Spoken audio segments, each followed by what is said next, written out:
BJP নেতা রাকেশ সিংকে মঙ্গলবার গভীর রাতে ট্যাংরা থেকে গ্রেপ্তার করে পুলিশ। শুক্রবার কংগ্রেসের সদর কার্যালয়ে গিয়ে তিনি লোকসভার বিরোধী দলনেতা রাহুল গান্ধীর ছবিকে কালিমালিপ্ত করেন। তার অভিযোগ ছিল পাটনার রাহুল গান্ধীর সভা থেকে অপর কোন কংগ্রেস নেতা প্রধানমন্ত্রী নরেন্দ্র মোদীর মায়ের উদ্দেশ্যে কুমন্তব্য করেন।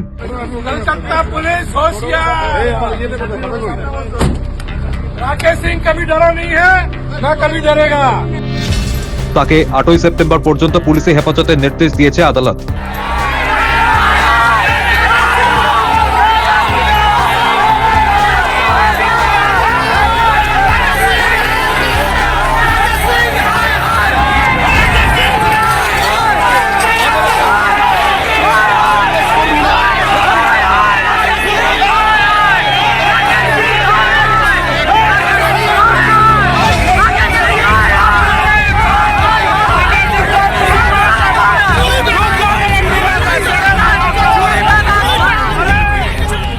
লার্নেড কোর্ট 2টায় পিসি না দিয়ে 8টায় পর্যন্ত পিসি দিয়েছে পুলিশ কাস্টাডি এবং আদার সাইড ডিফেন্স সাইড যেটা বলেছিল কোর্টকে লার্নেড কোর্টকে মিসলিড করেছিল যে এ ফুটপাতে ঝামেলা করেছিল কিন্তু ভেতরে ঢোকেনি। কিন্তু আমরা উইথ ভিডিও লার্নেড কোর্টকে বলেছিলাম we can show the video যে ভেতরে কি ট্যুরিজম করেছিল এই রাকেশ সেটা আমরা তুলে ধরেছি এবং পিপিও সেটা বলেছেন, যার জন্য 8-9 পর্যন্ত, কারণ এখানে আর্মস অ্যাক্টও আছে এবং অ্যাটেম্প টু মার্ডার আছে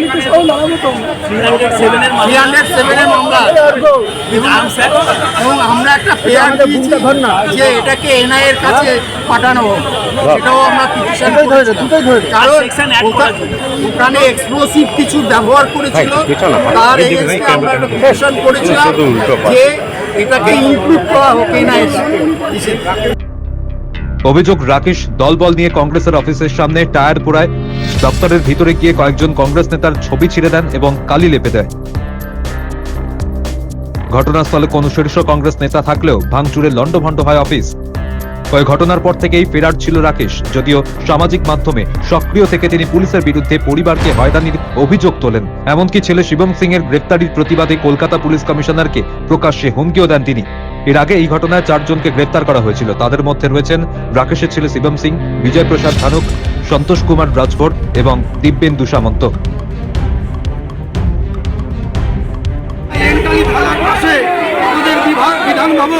বিধান ভবনে লাঠি থেকে শুরু করে বন্দুক থেকে শুরু করে নিয়ে গিয়ে আমাদের অফিস ভাঙচুর করা, আগুন লাগানো, আগ্নেয়াস্ত্র দিয়ে মানুষজনকে, আমাদের যারা সাথীরা ছিল তাকে ভয় দেখানো। আজকে 5 দিন অতিক্রান্ত হয়ে গেল।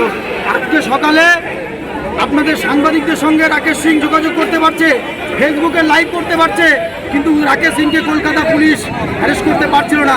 কংগ্রেসীদের চাপে, কংগ্রেসীদের আন্দোলনে বাধ্য হয়ে আরএসএস এর দালাল মমতা ব্যানার্জি আমাদের কংগ্রেসের চাপে বাধ্য হয়ে তাকে গ্রেফতার করেছে। তদন্তকারীদের দাবি সকলে সরাসরি ভাঙচুরে অংশ নিয়েছিল। 2019 সালে কংগ্রেস ছেড়ে বিজেপিতে যোগ দেন তিনি। তারপর থেকেই বারবার নানান মামলায় নাম জড়িয়েছে তার। 2021 বিধানসভা ভোটের আগে পালিমা গোস্বামী মাদক কাণ্ড গ্রেপ্তার হয়েছিল রাকেশ সিং। প্রায় 9 মাস জেল হেফাজতের পর জামিন পায়।